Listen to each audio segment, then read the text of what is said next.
And Got it. All right. So hello, everybody. I am Carrie McFarlane. I'm a member of the Instructional Design and Learning Group. Hi, thanks for coming. I'm glad that you're all here and that you're giving me a chance to talk with you. I do have slides, so I'm going to share them now so that you can see what I'm talking about. There we go. So do you see my slides? First Fridays at 5. I see your slides and they're beautiful. Great. Thank I you. also see your smile and it's beautiful. Here's my smile. Thank you. Brightly lit. Sorry about the overhead lighting. It's pretty intense. So welcome again. I am going to talk about how I use technology when I teach. And I will say more about my talk in a bit. But I want to start first with just a few announcements. So I'm going to advance my slides. There we go. Some upcoming events and deadlines for the STC, the Society for Technical Communication, and the IDL, our group, the Instructional Design and Learning Group. There's more information about these events and deadlines online, so on the STC website and on the IDL SIG website. If anybody wants to add any events or has any questions, about the items that I've listed here, let me know. Note that membership renewal is due at the end of December. And now we're in December. Somebody just mentioned to me the other day, we're in December now. I was like, how did that happen? But anyway, so yeah. And there's a grace period. I guess I probably shouldn't tell people that, but there's a grace period. The incentive is if you want to vote in the next election, you have to be a member by, I think, January 31st. That is good to know. All right. So let me move along then. So, and you're seeing a different slide now, right? You've got my shh slide. Listen to this, librarian. All right. So I am a stereotypical librarian. Maybe you can tell I wear glasses and I do love to read. I'm also the Director of Research and Instruction at the Middlebury College Library. Middlebury College is just a small college in Vermont. You can read about what I do as an instruction librarian in a couple of articles that were recently published in the IDL newsletter. Thank you to newsletter editors. The title of my talk, Listen to How This Stereotypical Librarian Teaches with Tech, that title and the title of the articles uses the ultimate librarian stereotype, which is painfully outdated, the shushing librarian. I know that you all know that librarians don't really walk around shushing people. I did just see, I was watching Football Sunday. The stereotype is still out there. It was on an ad on Football Sunday. And I know you don't know, that we don't walk around just shushing people. You know that we're not only introverted book lovers, we are also heavy technology users. And so what I want to do today is tell you how I use technology when I teach college students how to do research. I'm hoping that maybe if you hear something that you haven't tried before, you might be inspired to adapt it and try it yourself. But I also very selfishly want to hear how you teach. What do you teach? How do you teach? And then which, if any, of the techniques or ideas that I share seem transferable or relevant, perhaps, to the work that you do. So keep that in mind as I walk through the examples that I'm going to share. I'm going to describe 2 different types of classes and then tell you how I reach the students in each class. So let me introduce you to the wary walrus. So for this talk, I've given the students in each of my 2 classes a persona. And I recently learned, I didn't know about animal personas. I recently learned that they are used in user experience and design. This was thanks to Ryan Macklin from Google, who gave a talk that used animal personas, and I found that they were a nice kind of universal way to describe significant, important characteristics of an audience. So I thought I would use them here today because maybe not everybody in the room is teaching college students how to do research. I'm thinking maybe it would help make my concepts transferable to some of the work that you do. So I don't know, maybe you've come across a wary walrus in your teaching or training. I just made up this persona, but what I am, the way that I would describe the wary walrus is the wary walrus is talented and strong. You see those big tusks, but you also notice the wide open eyes. This guy is also a little uncertain. The wary walrus lacks some confidence. So this first class that I want to talk to you about has 15 wary walruses. This is a class of first-year students, and it is September. They have just arrived on campus. They don't have much experience with the library or college life at all. They're first-year students. Everything is new to them. They're really strong students at home, but at the moment they're feeling a little bit lost on campus. So what do I do with these students? How do I reach them? For this class, I use live online polling. What is live online polling? What does it look like? It looks like this. So, oops, let me go back. There we go. What I do is I show students a few images and I ask them which of the images looks like their research process. So I know these images may be a little small for you to see, and I'm sorry about that. Like I said, I'm hoping to give you a poll later so that you can see some images like this. But in this particular poll, there were 4 images. The students only chose 3 of them. So half of the students chose the image to describe their research process. They chose an image of a wide open highway. A quarter of the students chose an image of its little white dog with these rose-colored glasses. And then another quarter of the students chose a soccer ball that has just been stopped by a soccer cleat. So when I use this poll, the students explain their choices. So I get to hear when they're describing why they chose the image that they chose, I get to hear about their research process. They talk about what they are good at, what they feel like they excel at, what they find challenging, what they enjoy about doing research. And then during my class, which is, how to do research, it's about the research process, I can refer back to what the students said in this poll. So creating this poll and using the poll in class, it does take some time, but I do it because it works. My goal in these classes is to encourage students to recognize that there are things about library research that they don't yet know. And I also want to then encourage them to believe that they can learn those things. So I want them to know that there are things that they don't know, but also that they can learn to do those things. Remember that this is a class of wary walruses. They have tons of great experiences that got them into college, but they're also a little unsure of themselves now that they're here.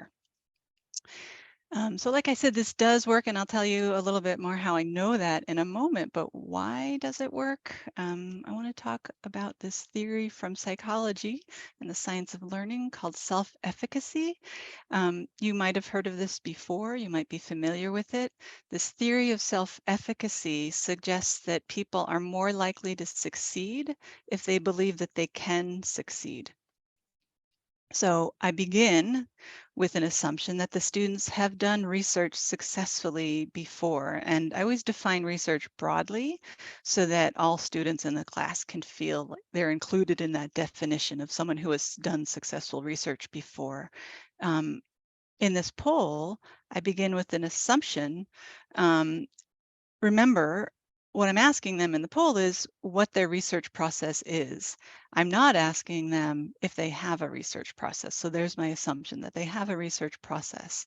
And I will confess that this isn't, this is my talk is stereotypical librarian behavior. This is not stereotypical librarian behavior, or at least not the way that I used to teach. Even 3 years ago, before I learned about this theory of self-efficacy, I used to start with an assumption that if it was September and I had a class of first-year students, they wouldn't have done much research before. And I would define research pretty specifically as in-depth and scholarly, kind of complicated based on a research question and a thesis. I used to assume that they hadn't done research before, but now I have broadened my definition of research. And I do this because it gives students a chance to sort of stand on a foundation that they built. So when they are describing their research process, they do bring up aspects of the process that they find challenging, but they're also being told that they have relevant experience. So their uncertainty about the library, their uncertainty about college campus life, that uncertainty gets combined with confidence based on prior accomplishments. And so this theory of self-efficacy says that uncertainty combined with relevant accomplishments can turn into motivation to learn. Totally love this technique.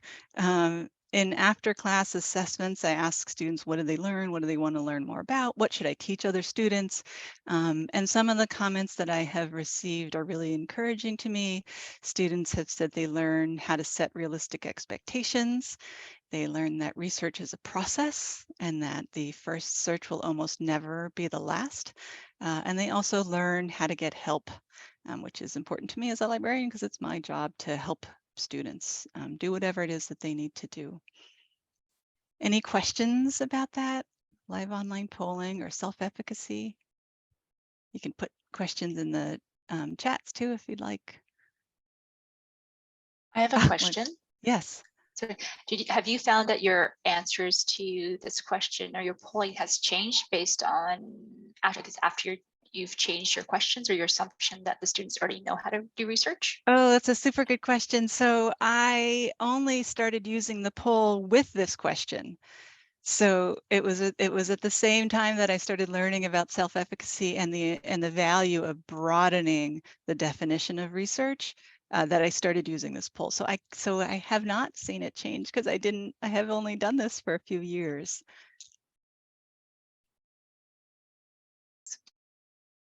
Any other questions? And we'll have time for questions at the end too. Yeah. Well, okay. I'm just in general, how did you choose the theme of animals? Because this just seems so brilliant to me. Oh, the animal personas. It was Yeah. because Ryan Macklin, this talk that I went to, he used animal personas in his talk, and it just seemed so much more universal. I know I'm familiar with the concept of personas, where when you're designing something, you have a target audience and some made up people with some made up characteristics. But somehow this sort of dissociating with actual people, I think makes those characteristics shine a little bit more. So when I was preparing this talk, I thought that really worked. And so then I searched and I'm like, oh my gosh, other people use animal personas too. But then the personas, the wary walrus, I was on Canva and I found a walrus and I was like, what's alliterative with W? Wary walrus. Yeah, I love it. I'm going to do it again. Yeah, I love it because and I love the fact that you started also with the graphics when you did the poll for them. And I just found because I have a real hard time pulling information out of a vacuum, with my subject matter experts and such. Yep. But if I give them sort of an idea, or I say, multiple choice question always gets a whole lot better response. And where'd you get those? The images for those? Yes. Yeah, I got the images from Pexels, pexels.com. They have a creative category. And so I look for every time I choose an image, I try to imagine how I would respond to it. I try to find at least 2 different ways to interpret that that image. And I, you know, if you look at my articles in the newsletter, I chose just one reason for each of these exercises. There's like more than one reason I have chosen each of that I use these exercises. Another one is dual coding. So another concept from instructional design, right? So it really helps to give people two different ways to think about a topic, visual and verbal in this case. Maybe it helps people identify, but it also helps people remember. But yeah, Pexels is a great resource. Yeah, other questions? How varied the reasons are for choosing the same image. Yeah, it is so fun. I have to tell you, the first time I did this, you know, the first time you use anything new, or at least the first time I use anything new, I'm kind of like, I hope I know how it's going to go. I always run it past the faculty member. We should talk about visual challenges too. I always find out from the faculty member if this sort of an exercise will be a challenge for anyone in the class. But yeah, the responses, it's really fun how creative students end up being, maybe not even intentionally. Their answers can be very different. I'm trying to think for the same picture. I had for the soccer ball one, one student said they were goal driven. Another student said they just learned so much from so many different sources. It's like passing, you know, passing from different passing the ball from one player to another. Let me think. The rose-colored glasses. One student talked about how they get really oh, that's right. Yeah, how they get really distracted by different sources because they all look interesting. And so this student was like, it's like looking through rose-colored glasses. Everything looks wonderful. And I'm like, yeah, I totally understand. You can go down a dozen different rabbit holes before you find, you know, in your quest for the perfect source. Yeah. And there, yeah, I actually, and there's a cat. I actually had, I'm going to introduce you to my next animal who was going to be the clever cat, but I chose instead the clever fox because I thought maybe it's too obvious to have all this alliteration. So in my next class, we've got the clever fox. My clever fox is a sophomore who might have met, they've been around a little bit. They might have met another librarian even. They might have met a librarian already in their first year. But this class also has that Wary Walrus. So hello again, Wary Walrus. And this second class that I'm going to tell you about, I have a mixture of students. I have people who know something and don't realize that they have questions. The clever fox, maybe you've come across a clever fox or two in your teaching and training. And then I've got these people who might have questions if only they could think of them. So how do I reach the students in this class of mixed students? I use an online exercise. This is an exercise that students do before they meet with me. I give it to them about a week before they meet with me. And what they do is they watch, it only takes them 20 minutes. I call it a 20-minute exercise. It's very short. They watch a video about a research database. And what you see here is a screenshot of the video. It's a video that I created about a database called PsycInfo, which I love. So they watch this short video about PsycInfo, and then they try to use PsycInfo, the database, to find a relevant scholarly article. And then they ask me a question about what they did. This technique also works really well, and I can tell you more about that later. But why do I do it? Again, this also takes some time, but it's worth it. My goal for this class is to help all students learn how to begin finding sources for their first psychology research paper. I know from experience, I've been working with the psychology department for over 10 years. I know from experience that these students have a lot to learn. But remember, this is a class of clever foxes and wary walruses. At first, many of them aren't really wondering how to begin finding sources. And that's the topic of my class. That's the goal of this class, how to begin finding sources. They're not actually thinking they need a lot of help with this. But once they complete the exercise, they do start to wonder. And why is it? How does that happen? Here, I want to talk about another principle from instructional design, the principle of guided discovery. And this is perhaps, again, something you are familiar with. Research shows that when people discover something on their own, that discovery makes a deep impact. So in the context of this class that I'm describing, the students search a scholarly database with just a tiny bit of instruction. Then they ask questions, and they're asking questions because they want to know the answers to those questions. The questions that they submit to me are basically, how do I do this? Because they do tend to struggle a little bit. They struggle, they ask questions, and then I use their questions to drive the content of my class. So like all of the good teachers in this room, I am aware that it's much more effective to answer questions than it is to lecture with unsolicited advice. So this pre-workshop online exercises makes students struggle, gets them to ask questions about what they just struggled with, and then I use their questions to drive the content of my workshop.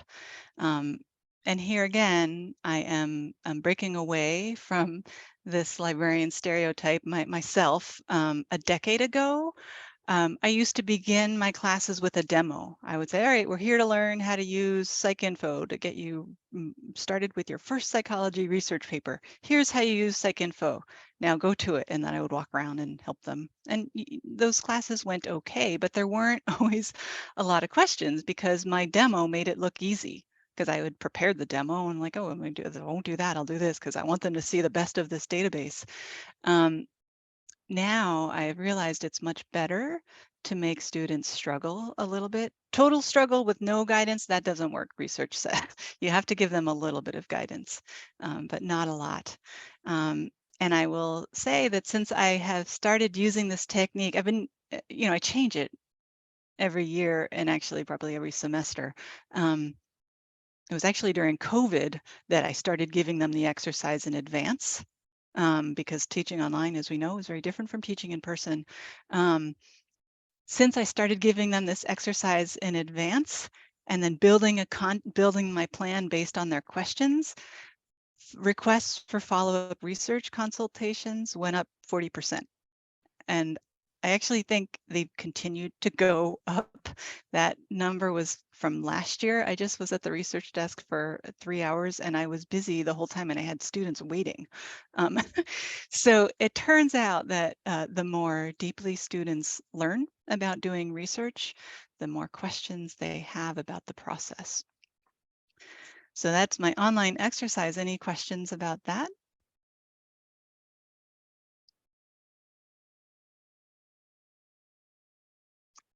All right, well, this may mean that this is my chance to hear from you. So Vicki, I'm going to ask people to, I would love to hear about your teaching and to tell me about your teaching. I'm going to give you a visual poll. Let me put a link in the chat for you. And Vicki, if it's okay, I think now maybe we want to turn off the recording. Is that Sounds okay? good. All right, so thank you very much. That is a quick summary of how I use technology when I teach students how to do research. And it really was quick. And I do I'm going to put a link. Oh gosh, that's not the right link. I wanted to put a link in the chat because I share other sort of principles and reasons why I use technology and why I use these particular techniques in my teaching in my articles. So if I can get this there. So there's a link in to my link tree, and in my link tree there's a link to STC articles. Perfect. And there too. And so if you wanted to think more about these techniques and why you would use them or whether you would use them, maybe check those out or just contact me. I would love to chat more. I really want to hear more about how transferable these might or might not be. So thank you very much, everybody. That sounds great. I think now this is the time where we come on camera, turn our mics on and Thank you. applaud. I have learned so much and this has been super fun. And Carrie, yeah, you're definitely hired. You passed the audition. Thank you. I'll come again. Whatever you want to tell us about. We are glad. If you're watching the recording of this, just look in the show notes. We will have links to everything that you need. You don't have to be able to have access to the chat. And so this is our December first Friday at 5, and we will see you again in January. And remember that we have some other, we have John Hedke is going to teach us about how to estimate time, and Dr. Jennifer Good is going to give us the second installment of our instructional design workshop. So jazz hands, applause. Thank you, Carrie. Thanks, everyone. Thank you, See you everybody. next